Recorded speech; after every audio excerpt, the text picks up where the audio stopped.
여호야다가 죽은 후에 유다 방백들이 와서 왕에게 절하매 왕이 그들의 말을 듣고 그의 조상들의 하나님 여호와의 전을 버리고 아세라 목상과 우상을 섬겼으므로 그 죄로 말미암아 진노가 유다와 예루살렘에 임하니라. 그러나 여호와께서 그들에게 선지자를 보내사 다시 여호와에게로 돌아오게 하려 하심에 선지자들이 그들에게 경고하였으나 듣지 아니하니라. 이에 하나님의 영이 제사장 여호야다의 아들 스가랴를 감동시키심에 그가 백성 앞에 높이 서서 그들에게 이르되 하나님이 이같이 말씀하시기를 너희가 어찌하여 여호와의 명령을 거역하여 스스로 형통하지 못하게 하느냐 하셨나니 너희가 여호와를 버렸으므로 여호와께서도 너희를 버리셨느니라 하나 무리가 함께 꾀하고 왕의 명령을 따라 그를 여호와의 전 뜰 안에서 돌로 쳐 죽였더라. 요아스 왕이 이와 같이 스가랴의 아버지 여호야다가 베푼 은혜를 기억하지 아니하고 그의 아들을 죽이니 그가 죽을 때에 이르되 여호와는 감찰하시고 신원하여 주옵소서 하니라.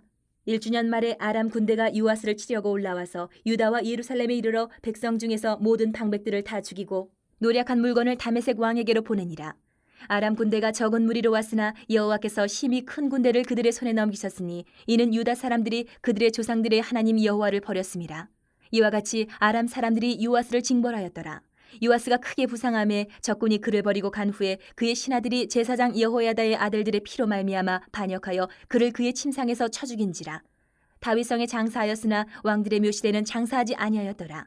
반역한 자들은 암몬 여인 시므앗의 아들 사밧과 모압 여인 시므릿의 아들 여호사밧이더라. 요아스의 아들들의 사적과 요아스가 중대한 경책을 받은 것과 하나님의 전을 보수한 사적은 다 열왕기 주석에 기록되니라. 그의 아들 아마샤가 대신하여 왕이 되니라. 세상의 모든 것은 영원하지 않습니다.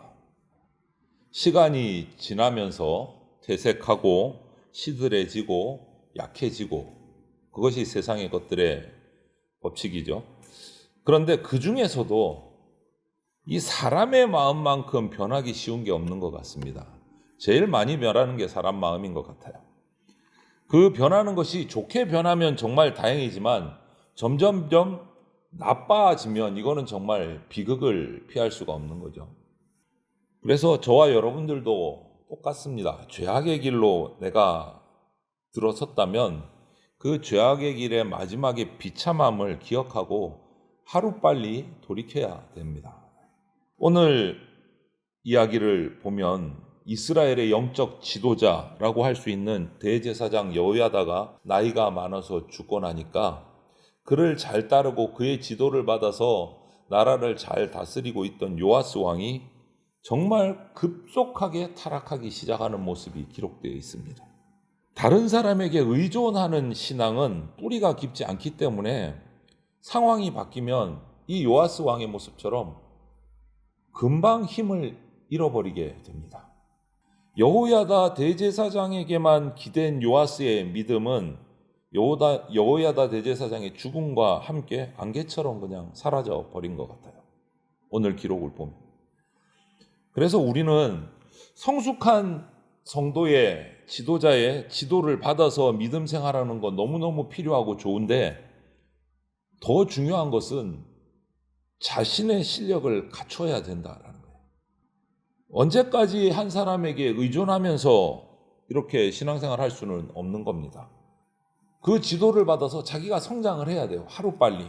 그냥 거기에만 의지할 것이 아니라.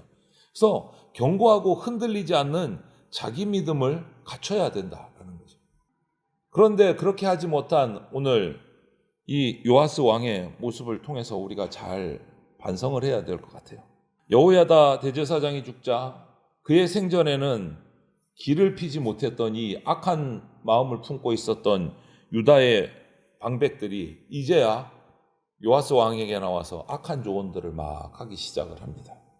문제는 요아스 왕 자신이죠. 그런 말을 들어도 여호야다 대제사장으로부터 받은 그 지도를 생각하고 바른 길을 선택하면 되는데 그 악한 방백들의 말을 듣고 하나님의 전에서 등을 돌리고 오늘 보니까 아세라 목상과 우상을 다시 섬기기 시작했다.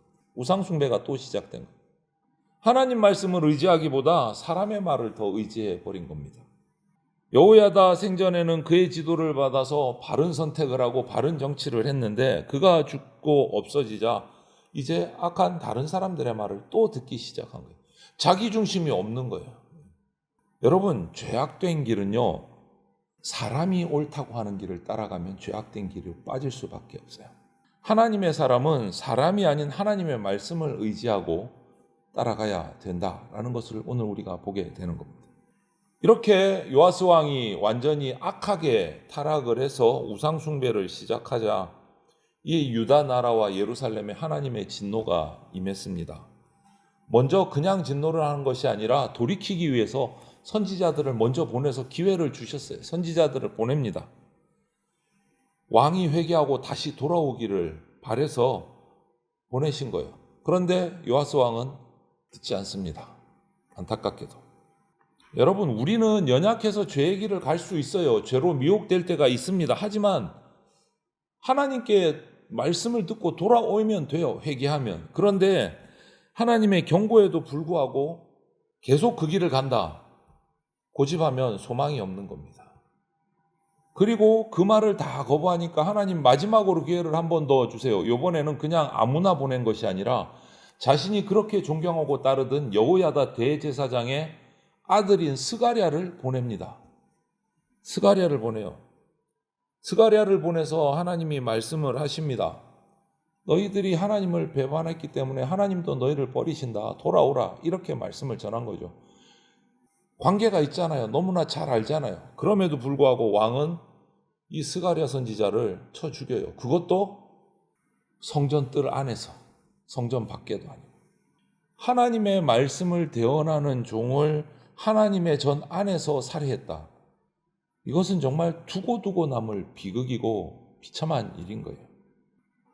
여호야다는 어떻게 했습니까? 아달랴를, 그 악정을 행하던 다윗 자손을 다 죽이고 자신이 왕이 돼서 권세를 부리던 그 아달랴 여왕을 죽일 때도 악한 자라도 여호와의 전에서는 죽이지 말라 하면서 아달랴를 성전 밖으로 나가서 처단을 했어요. 이거하고는 완전히 다른 모습을 보인 거예요. 지금 요아스는 성전 안에서 하나님의 말씀을 전하는 제사장을 죽였어요. 충언과 고언을 하는 스가랴를 죽이는 거. 하나님이 참으시는 임계점을 넘어 선을 넘은 거예요. 여러분, 우리가 귀에 거슬리는 말을 한다고 권력이나 폭력을 동원해서 그 사람을 제거하려고 한다면 이것은 정의가 아니고 내가 틀렸다라는 것을 그냥 밝히는 거예요. 내가 틀렸다. 근데 요아스가 꼭 그런 모습을 보이는 거예요. 죄에서 돌이키라. 하나님 말씀 불편할 수밖에 없습니다. 요아스도 그랬을 것이고 우리도 그런 말씀을 들으면 불편하죠. 하지만 하나님은 그 불편함이 우리를 깨우칠 계기가 되기를 바라면서 계속 말씀하십니다. 그런데 요아스 왕은 그 하나님이 베푸신 은혜를 저버리고 심판의 길로 들어 자초하는 거예요. 멸망의 길을 가는 거예요. 결코 돌이키지 않는 것이 악인의 특징인 것 같아요.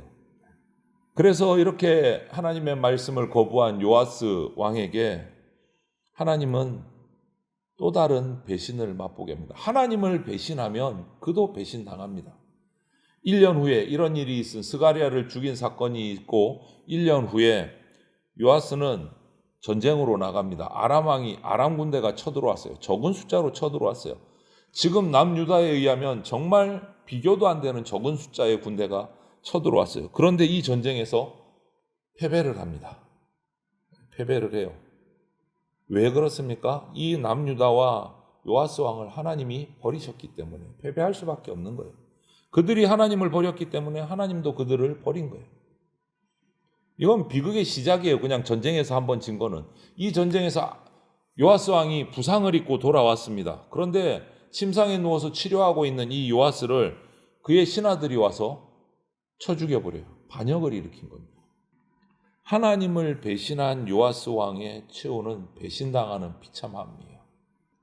그리고 나서 왕이니까 또 장례를 치러야 되죠. 그런데 오늘 뭐라고 기록하고 있습니까?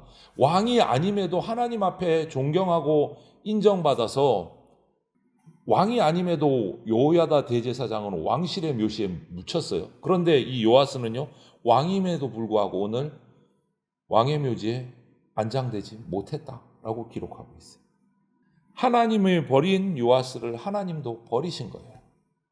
하나님을 존중한 여호야다는 하나님도 존중한 거예요.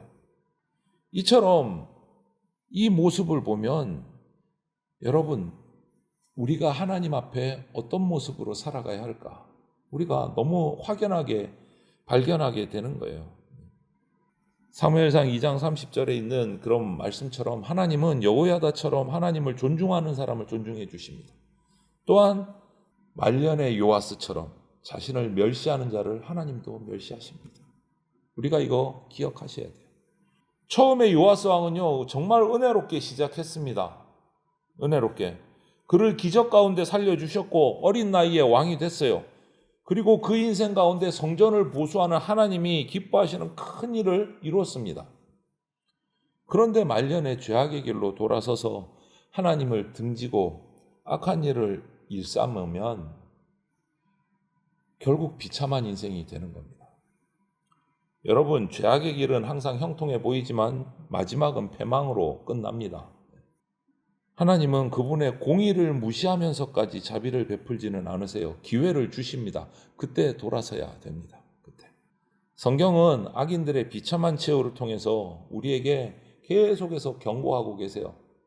이 말씀이 불편하게 들려도 그것이 우리가 살아나는 길이다라는 것을 잊지 마시고 성령께서 우리가 말씀을 듣고 읽고 묵상할 때 깨닫게 하시면 그 성령의 음성에 순종해서 저와 여러분들은 하나님께로 돌아서는, 하나님의 편을 서는 그런 성도들이 되시기를 주님의 이름으로 축원을 드립니다.